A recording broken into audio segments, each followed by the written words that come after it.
एक छोटी सी घटना मुझे याद आती है, 2006-07 की होगी। मैं एक हॉस्पिटल में काम करता था, चेल्सी वेस्टमिनिस्टर हॉस्पिटल। लड़का आया रात के वक्त, 27-28 साल का रहा होगा, और बहुत पढ़ने में बहुत कुशाग्र बुद्धि, कैम्ब्रिज उसने टॉप किया था, बहुत अच्छी जगह से था, दिखने में भी काफ़ी डायनेमिक पर्सनैलिटी थी उसकी। और पिता उसके लंदन के सबसे रिच लोगों में से एक थे, जो वहाँ की 3 सबसे टॉप स्काई स्क्रैपर्स हैं उसमें से एक को ओन करते थे। बड़ा रिच बैकग्राउंड था। और लड़का जब तक 26-27 का हुआ, उसको कोकेन लेने की आदत पड़ गई। तो क्या है, कोकेन लेता था। अब कोकेन लेने में क्या होता है कि एक आदत पड़ जाती है, एक बीमारी हो जाती है जिसको हम लोग बोलते हैं लिलीपुशियन हेलुसिनेशन। लिलीपुट से शब्द आया है। गुलिवर एंड लिलीपुट कहानी सुनी होगी आपने, कि छोटे छोटे इंसान दिखाई पड़ते हैं, है नहीं, पर उसको दिखाई पड़ते हैं कि मेरे शरीर पर छोटे छोटे कीड़े, छोटे छोटे इंसान चल रहे हैं। तो वो क्या करता था कि इंसुलिन की सिरिंज लेके उन आदमियों को निकालने की कोशिश करता था जो थे नहीं, imaginary figures, they were not there, उनको निकालने की कोशिश करता था। तो जिस रात को हमने देखा, 27 छेद पूरे शरीर में थे कोकेन लेने के कारण, और बिल्कुल बहुत बुरी स्थिति थी।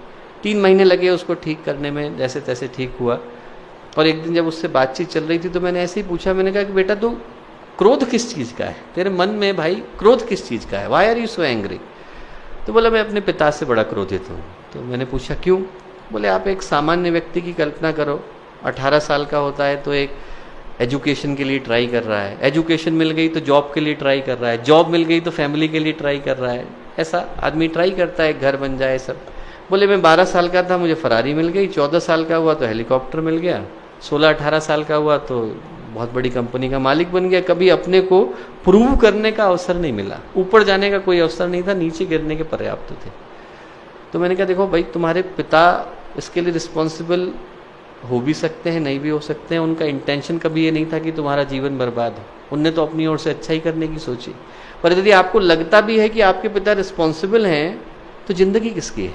जिंदगी भर तो आप अपने पिता को ब्लेम करते हुए नहीं गुजारोगे ना, कुछ तो अपनी जिंदगी के लिए करोगे। तो उसके बाद फिर वो दिखा नहीं।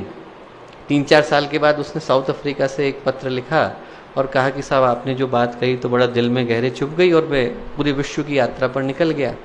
बोले विश्व की यात्रा पर निकला, भारत पहुंचा। भारत में बस्तर एक जगह है हमारे यहाँ शांति कुंज में, बहुत सारे भाई लोग बहन लोग वहाँ से हैं, छोटा सा स्थान है, वहाँ पहुँचा तो उसने देखा एक किसान है साहब, किसान जो है पसीने से लथपथ है, कपड़े भी पहनने को नहीं, 4-4 बच्चे हैं, और फैमिली मिलके अच्छे से एंजॉय कर रही है, खाना खा रही है, छोटी मोटी जो उनके पास चीज़ थी वो खा रही थी, गाना गा रही थी।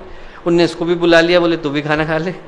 तो वो जो आदमी था बड़ा बैठ गया, उसको लगा कि साहब मैं खाना खाने के लिए। उसने कहा कि इनसे पूछो, अपने इंटरप्रेटर से कहा, किसान से पूछो कि इतना खुश क्यों है, इसको पास कुछ तो है नहीं, पैसा है नहीं, क्यों खुश है? तो उसने उससे पूछा तो किसान ने जवाब दिया, उसने कहा कि साहब इनसे किसने कहा कि मेरे पास कुछ नहीं है? बोले मेरे पास परिवार है। और उसने ये प्रश्न बात सुनी, बोला मैंने तुरंत अगली फ्लाइट लंदन की पकड़ी, लंदन पहुंचा, और पहुंच करके सबसे पहले अपने पिता को गले लगाया। बोले हम दोनों फूट फूट करके 4 घंटे रोए। आदमी के अंदर इतना भाव भरा हुआ है, हमको पता नहीं चल पाता, हम लोग को लगता ही नहीं, हम कभी पूछ ही नहीं पाते। हम छोटे छोटे होते हैं, अपने माता पिता से जिद कर देते हैं कि साहब आप एंड्रॉयड लेके आओ, कभी ये नहीं पूछते कि साहब आपकी छोटी सी जॉब है, लाओगे कैसे? हमारी इच्छा है, हमारी इच्छा के लिए दूसरे को तड़पना पड़ता है। कई बार हम अपने बच्चों से आशाएं कर बैठते हैं, पर हमें नहीं पता होता बच्चा इस आशा को पूरा कैसे करेगा। और मैं कहूँ कि एक बार हम लोग अपने परिवार में तो संवेदना शुरू करके देखें, पूछ करके देखें किसी का कष्ट क्या है, दूर करने के लिए क्या कर सकते हैं। दूर करने के लिए हम सब कुछ नहीं कर सकते, पर भावनाएं तो दे सकते हैं।